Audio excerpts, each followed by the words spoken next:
Michael Cohen will get back on the stand to finish cross-examination on Monday. And so far, his testimony has been disastrous for the prosecution.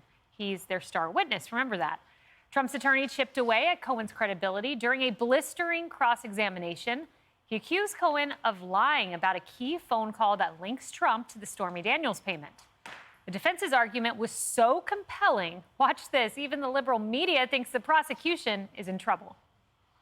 There is all this testimony, there is all this evidence from Michael Cohen's phones seized by the FBI, and some of it is being used right now to show that Michael Cohen is currently not telling the truth. I don't think I've ever seen a star cooperating witness get his knees chopped out quite as clearly and dramatically as what just happened with Michael Cohen. Once he connected up to the Keys-Schiller text, I thought, uh-oh, we're in for something here. And indeed we were. It sort of casts lots of his testimony in doubt, given the passage of time, and makes the district attorney's office look terrible, all in one breath. This is a moment of real triumph for Todd Blanche. It was an extraordinary cross-examination by Todd Blanche. And, Michael Cohen's throughout the day, Michael Cohen, when he found himself in a corner, he does have a pattern of suddenly not understanding the question.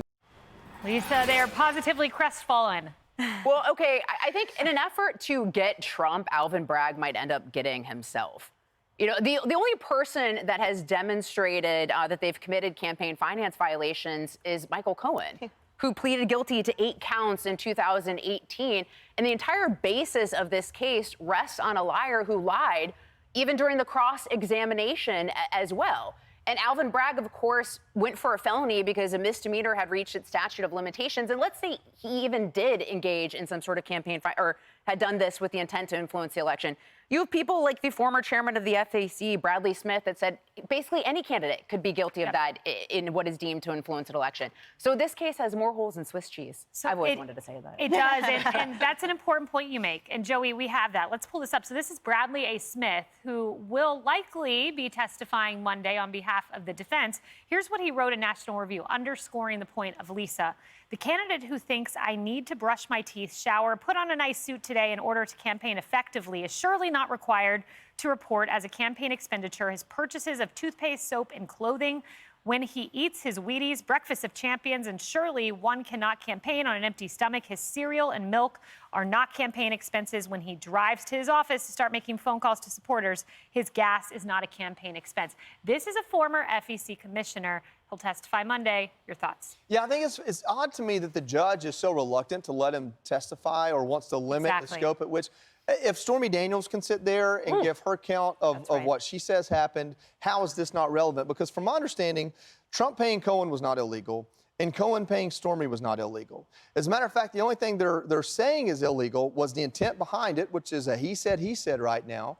And so if you can have an expert come in about campaign finance to say, regardless of intent, it's not against our rules, I think that pertains directly to the case and has everything to do with the defense's argument, which is simply no matter which narrative you believe, neither are illegal. So I don't understand why the judge is so bothered by letting this person, I mean, maybe because of the op-ed, I don't know, but I don't know why he's so concerned about letting this expert witness come in and testify about how the FEC has handled this for eons. So true. And Harris, on Faulkner Focus, you pulled up the key moment during cross-examination, and this is when Blanche was asking him about a phone call. He says he spoke to Trump on the phone call about the Stormy Daniels payment. Oh, wait, there was a text that said he was actually talking about a 14-year-old. Michael Cohen says he talked about both. Regardless, Blanche said, we are not asking for your belief. This jury does not want to hear what you think happened.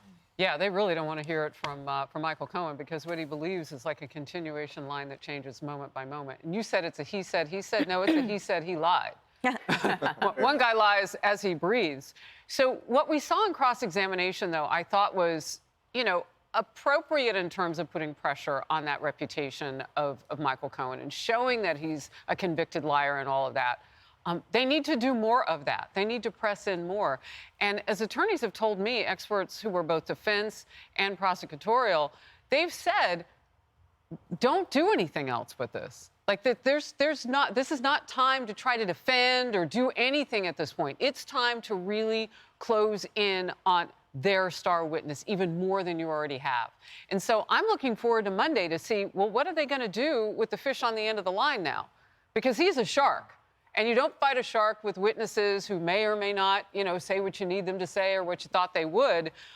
They've got this. Now they got to lean in hard and just close it. They need Emily. Emily, the jury instruction, won't it tell jurors if you find someone misled on a material fact, you can disregard their testimony? Yes, exactly. So if you find that someone intentionally falsified a material fact, their testimony about a material fact, you can disregard the entire testimony. And then that instruction goes on to say that if you feel, or it sort of asks, do you feel there was bias in this witness? Well, Stormy Daniels' testimony goes out the window because she said clearly she wants him to go to jail. And then Cohen, yes, and she hates him. And then Cohen is just the mess. And I feel like it's that last scene in Clue when it's like 1 + 2 + 2 + 1, where they're counting up the bullets.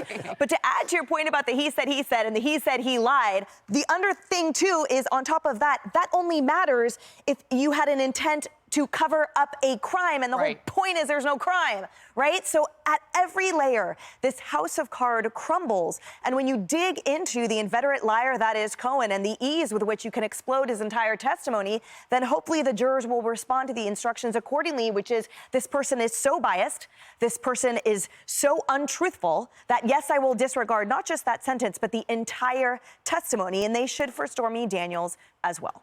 More holes in Swiss cheese. Yes, indeed. Well, court resumes Monday, so tune in for all the latest. Friday. We will bring it to you. It is Friday. Hey, everyone. I'm Emily Campagno. Catch me and my co-hosts Harris Faulkner and Kaylee McEnany on Outnumbered every weekday at 12 p.m. Eastern, or set your DVR. Also, don't forget to subscribe to the Fox News YouTube page for daily highlights.